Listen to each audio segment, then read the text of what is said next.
Students, आज हम लोग बात करेंगे कि एग्जाम का जो पैटर्न होता है, एग्जाम पेपर का जो पैटर्न होता है वो कैसा होता है। क्योंकि आप लोग फर्स्ट सेमेस्टर के स्टूडेंट्स हो, तो पैटर्न क्या होगा और कौन सी स्ट्रेटेजी फॉलो करें, है ना। क्वेश्चन पेपर जब आपके हाथ में आएगा तो कैसे आपको क्वेश्चन पेपर को सॉल्व करना है। तो सबसे पहले जान लेते हैं क्वेश्चन पेपर का पैटर्न कैसा रहेगा। ठीक है, तो आपको पता है जो एक्सटर्नल एग्जामिनेशन आपका होता है वो कितने मार्क्स का होता है? 75 मार्क्स का। 75 मार्क्स का जो आपका पेपर होता है वो जनरली दो पार्ट में, दो सेक्शंस में डिवाइड होता है। ठीक है, सेक्शन ए और सेक्शन बी, है ना।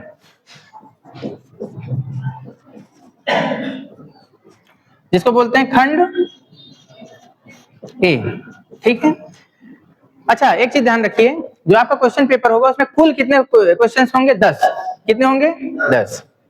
पर जो आपका सेक्शन ए होगा, खंड का होगा, उसमें से सिर्फ 2 क्वेश्चन होंगे। कितने क्वेश्चन होंगे? 2 क्वेश्चन। हाँ, तो आपको अटेम्प्ट कितने करने होंगे? 1। अब ये कितने मार्क्स का होता है? 15 मार्क्स। ठीक है, उसके अलावा जो सेक्शन बी है,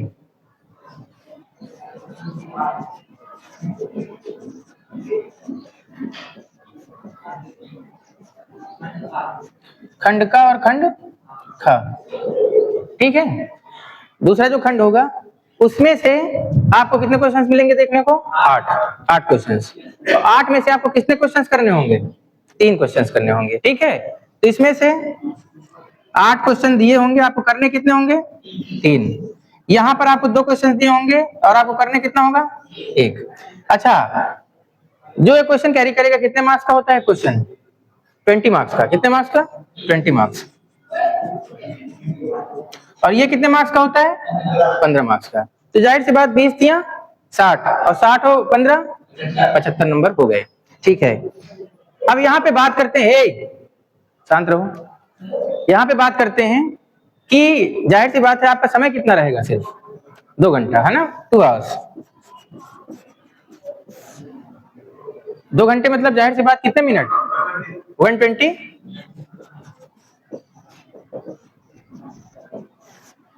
तो आपको एक क्वेश्चन के लिए लगभग कितना समय मिलेगा? लगभग आधे घंटे, लगभग आधा घंटा, है ना। 4 क्वेश्चन होंगे तो जाहिर सी बात डिवाइडेड बाय 4 करोगे आप तो कितना मिलेगा?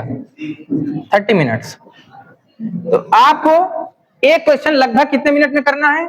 लगभग और लगभग 30 मिनट में। हाँ देखो, जाहिर सी बात है जो 15 नंबर वाला है आप उसको 25 कर सकते हो और जो 3 क्वेश्चन है उसमें से समय बढ़ा सकते हो। ठीक है, उसमें से थोड़ा समय बढ़ा सकते हो, तो थोड़ा 5-10 मिनट इधर से उधर हो सकता है। वो जाहिर सी बात है, कोई क्वेश्चन हो सकता है उसके हिसाब से थोड़ा बड़ा हो और कोई क्वेश्चन छोटा हो। ठीक है, तो उसी के अकॉर्डिंग आप क्या करोगे? क्वेश्चन पेपर को हाँ सॉल्व करेंगे। पर ध्यान रहे, आपको किसी भी क्वेश्चन को ज्यादा समय नहीं देना है भाई। निर्धारित समय 30-35 मिनट मान लो लगभग कर रहे हो क्वेश्चन करने में, तो आप निर्धारित समय से ज्यादा मत कीजिए। आप एक क्वेश्चन को 50 मिनट देते हैं और दूसरे क्वेश्चन को कम समय दें तो फिर गड़बड़ हो जाएगा, है ना। टाइम मैनेजमेंट बहुत जरूरी वहां पर है। ठीक है, तो हाँ 5-7 मिनट इधर से उधर हो सकता है। दूसरी सबसे इंपॉर्टेंट बात यह है कि किसी क्वेश्चन को छोड़ना नहीं है। आपने एक भी क्वेश्चन अगर छोड़ा, मान लीजिए 20 नंबर वाला जो क्वेश्चन है, आपने एक क्वेश्चन छोड़ दिया, डायरेक्टली अटेम्प्ट ही नहीं किया, तो क्या होगा? आप सोचो, आप 75 नंबर पे भी कंप्लीट नहीं कर रहे हो। कितने में कर रहे हो? 55 में कर रहे हो, है ना। फिर जो आपकी मार्किंग होगी कितने मार्क्स पे होगी? 55 मार्क्स होगी। ठीक है, 75 पे नहीं होगी। हाँ, हो सकता है आपको लास्ट में समय कम मिले या कुछ ऐसा हो जाता है ना, किसी कारणवश, तो आपको क्वेश्चंस जो है सारे अटेंड करने हैं।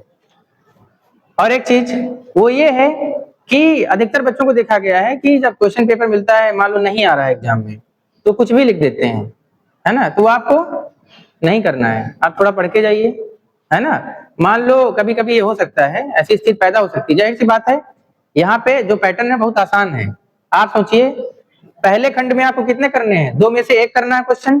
ठीक है, और दूसरे खंड जो सेक्शन बी होगा उसमें से 8 क्वेश्चन में कितने क्वेश्चन करने हैं? 3। तो बहुत सारे ऑप्शंस आपके पास अवेलेबल है ना। तो ऐसा कुछ नहीं लिखना है जो इनएप्रोप्रिएट हो एग्जाम में, है ना। आपको लिखना अपने क्वेश्चन के अकॉर्डिंग ही है।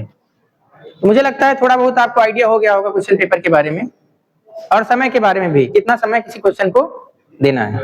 ठीक है, बस इतना ही।